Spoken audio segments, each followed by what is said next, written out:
How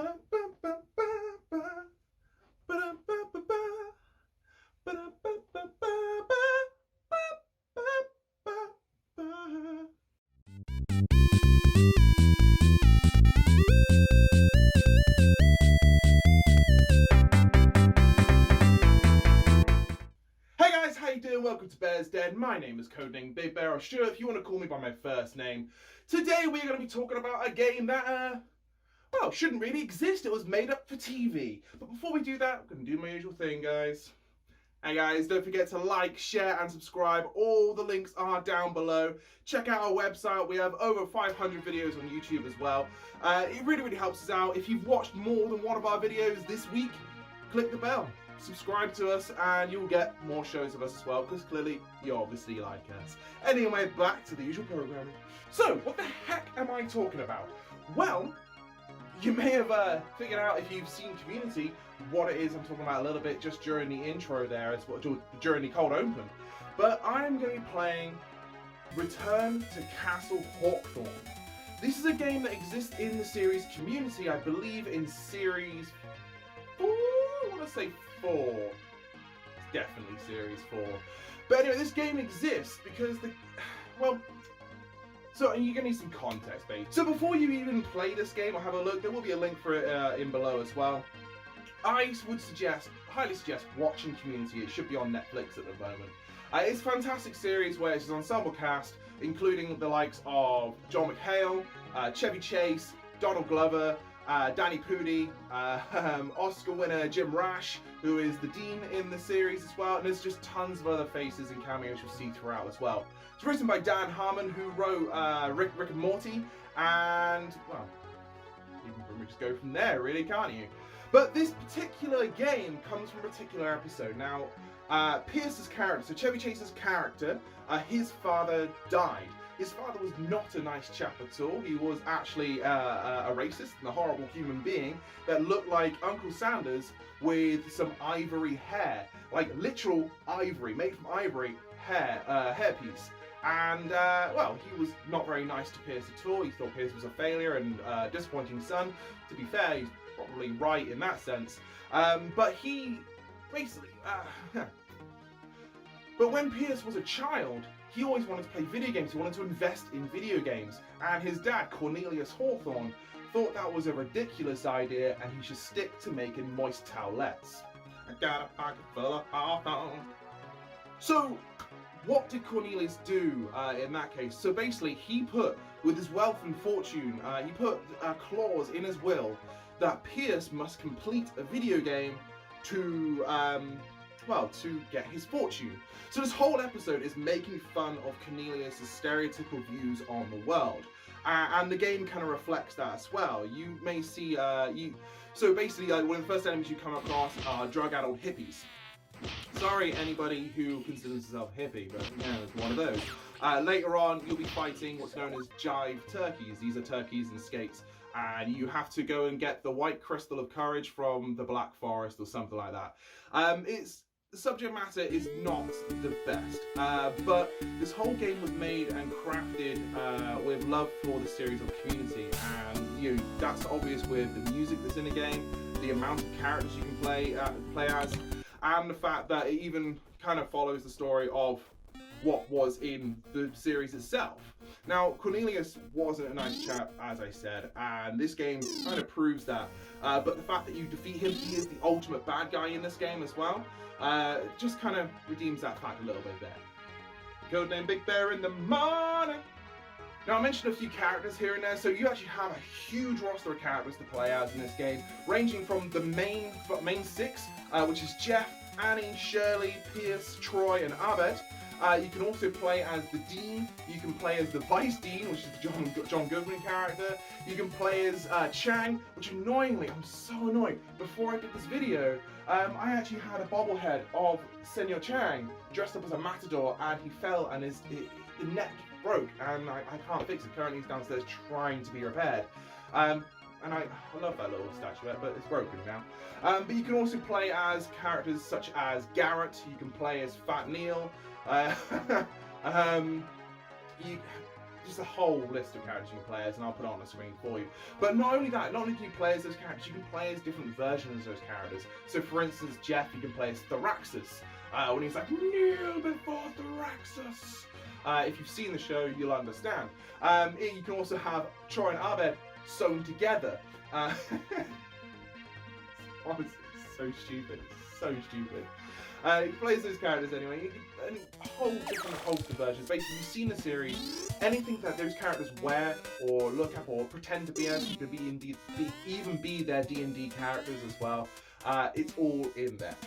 Now, when it comes to the game itself, like I said, it heavily takes from the game that's actually shown in the TV show, which is pretty awesome. That's half an hour of footage that the person who made this game playable has actually painstakingly recreated as much as he possibly could. Now, what I mean by that is, well, in the village that you first come to, you actually meet a character called Hilda. Now, in the show, Abed kind of just sticks around with Hilda, doesn't really appear for most of the show. And he finds that she has tons of voice options that she can talk to and learn new things. And it's pretty much the same thing happens here. Not only that, you can craft weapons, you can meet all the characters that were in the TV show as well as silly little things like Britta straightening the painting. You can actually straighten the painting and go down to those rooms as well. So you've seen that there's clues within the show that can help you out through this game as well. But the game's very cool. It's an action-adventure game. You can jump on the heads of people, but you can also use weapons that you can craft yourself, including bows and arrows, spears, and even grab swords, things like that. Get some armor as well, I believe. And then there's tons of quests that you can do. So for instance, the Hilda character, I first met her in the game, and she was like, can you get me some flowers? So I ran off, there's flowers, came back, happened to it. And I believe you can have a romance option with that character as well. The whole game is just a homage to 16-bit era adventure games, and it looks amazing. The music in this game is fantastic. 8-bit renditions of the community theme, 8-bit renditions of Daybreak, which was the tune I was humming along at the beginning of this video. Just such a great time. Honestly, I was chuckling away and laughing away because I was able to see those things in a show that I absolutely adore appear on my screen whilst I'm playing a video game. Now, being a PC game, people might be worried it's keyboard and mouse. And when this game first came out, which is like 6 years ago, it was keyboard and mouse. I really struggled to play it, but now I've recently found out you can use an Xbox controller or any controller, and it works perfectly fine. In fact, Xbox just syncs up straight away, which is fantastic. It makes that game so much easier to control, and you can have a really, really good time with it. So, because this game isn't actually for general release, you can download it for free. It's available, as I said, the links are below.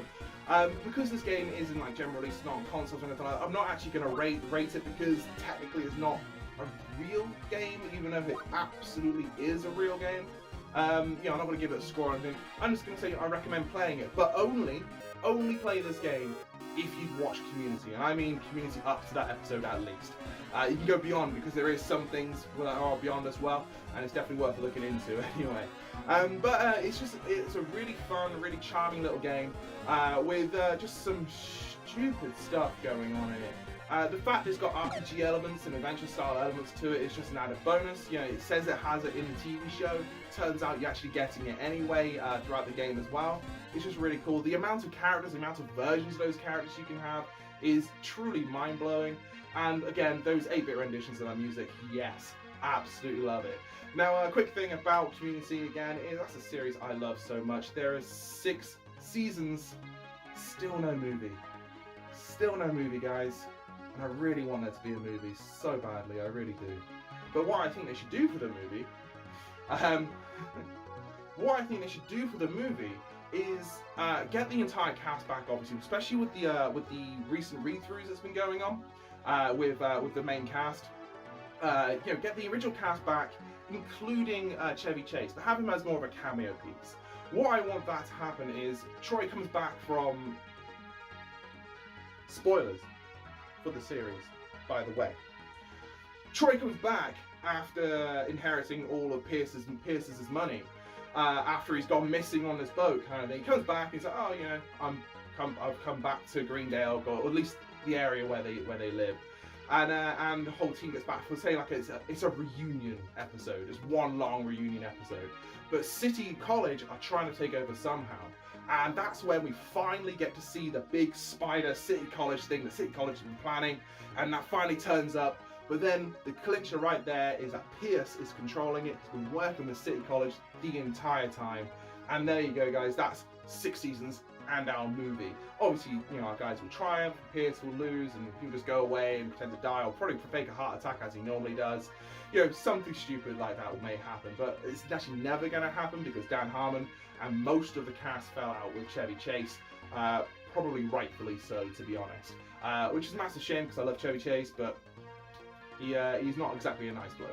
But anyway, so guys, that was my little take on Return to Castle Hawkthorne, which again is a game based on a game that was within a TV series known as Community, which you should 100% watch. It is just an incredible show, and why it doesn't have its movie, I don't know. That was loud. I don't know. But guys, it is really, really hot. There's been some really great news recently as well, so have a look at our website, as I said, to see what that is. I just want to say, you know, on Monday we lost Joel Schumacher as a filmmaker. You know, he died. That's a really sad time. He made some incredible films, including Falling Down, Lost Boys, Batman Forever, 8mm. All these films are incredible and definitely need to worth a watch. If you don't like the Batman films, screw it, watch his other films. I mean, Falling Down and Lost Boys alone are incredible, so watch those instead. But it's really sad to know that he's gone, and you know, it's one of those. But guys, have yourself a great day. You know, keep yourself nice and cool as well as it gets hotter, and don't forget to be nice to each other, yeah?